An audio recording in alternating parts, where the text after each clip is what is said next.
Senator Van Hollen. Thank you, Mr. Chairman. Thank both of you for your testimony and service. I want to begin with a question about an Egyptian man, Mahmud Hussein, who was arbitrarily detained for wearing an anti-torture T-shirt in 2014. He was released after 2 years on arbitrary pretrial detention, but then rearrested in April 2023. He's now free on bail. We're pursuing this case because he has family in Baltimore and also because he's been unjustly detained. My question, Madam Assistant Secretary, is a very simple one on this. Number one, are you familiar with the case? But number two, when do we expect the Egyptian parliament to finally pass the proposed legislation to change the arbitrary detention rules? I'm just looking for a straight factual answer here. I'm generally familiar with his case, but not in the details that you've just cited. To the second question, I can't give you an answer, but I will be happy to come back with that answer. If you could, yeah, we've been in touch with Egyptian authorities, and this is something they keep saying is going to happen, but it never seems to actually happen.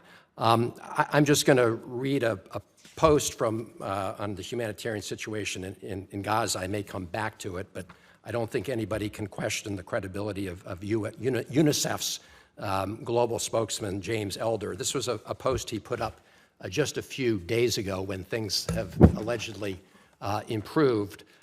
This was my Wednesday in Gaza. 13-hour mission to go just 40 kilometers. 8 hours held at checkpoints. Despite approvals, our truck carrying UNICEF medicines and nutrition supplies for 10,000 children got turned back.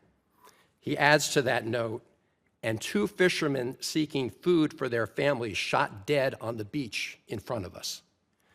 So, Madam Assistant Secretary, I don't think that the humanitarian situation in Gaza has gotten better. We saw more goods coming in from the Erez crossing, and it was improving slightly, but then, of course, the Rafah operation shut off anything coming across the Rafah crossing. And Kerem Shalom, you can cross from Kerem Shalom into Gaza, but if you can't actually get to the people who need the help, obviously that doesn't achieve the goal. I want to associate myself with the comments of my friend, Senator Kaine, both in terms of Israel's clear right, in fact, I would argue duty, to defend itself, but also the importance of the conduct of the war. The President's talked about this. But I want to turn to the West Bank for a moment, because the West Bank is growing more unstable by the day. You've had over 122 children killed in the West Bank since October 7th alone. And there are lots of people who are responsible for overseeing the West Bank, but one of them, as you know, is Finance Minister Smotrich, who also has an important portfolio within the Ministry of Defense over civil affairs in the West Bank. And there are numerous reports indicating that he's used his position to assist extremist settlers, including many who have been sanctioned under the administration's EO, and I commend the administration for its EO. In addition, as reported in a New York Times Magazine piece with longtime investigative reporters, IDF officials have said that Smotrich has undermined efforts to limit construction of settlements illegal under Israeli law, quote, to the point where it has disappeared, unquote. He then boasted about this, Smotrich, saying, we will do everything to prevent a Palestinian state that will endanger our existence here. I'm proud to fight and prevent the Arab takeover of territories and help legitimize the Jewish heroes who settle the West Bank, unquote. And I don't know if you were with Secretary Blinken back in March, but at that time, Smotrich announced the largest single seizure of Palestinian lands in one day. He also has been talked about, has been withholding funds. You, the Secretary, the President, have talked about this. You would agree that these are all destabilizing to the West Bank, would you not? Yes. And so my question is this. The EO is very clear. What the EO says is that any individuals or entities who have engaged in actions, including directing, enacting, implementing, enforcing, or failing to enforce policies that threaten the peace, security, or stability of the West Bank are subject to this set of sanctions under the EEO. Why has the administration not sanctioned Smotrich, given the clear violations of the terms of the president's executive order?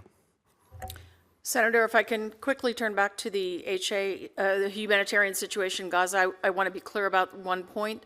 I'm not suggesting that it has improved. We were beginning to see an improvement, a gentle trend upwards in April. That was reversed with the Rafah operation, and so we are working against that.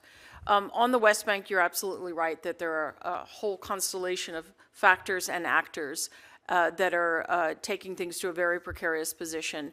And I would agree with you on all of those points, that those are relevant to that picture.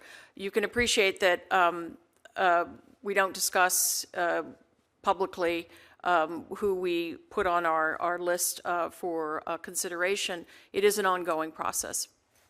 I thank you. And just in closing, Mr. Chairman, again, I would really urge the administration to take this action and take it immediately, because the situation is getting worse, not better.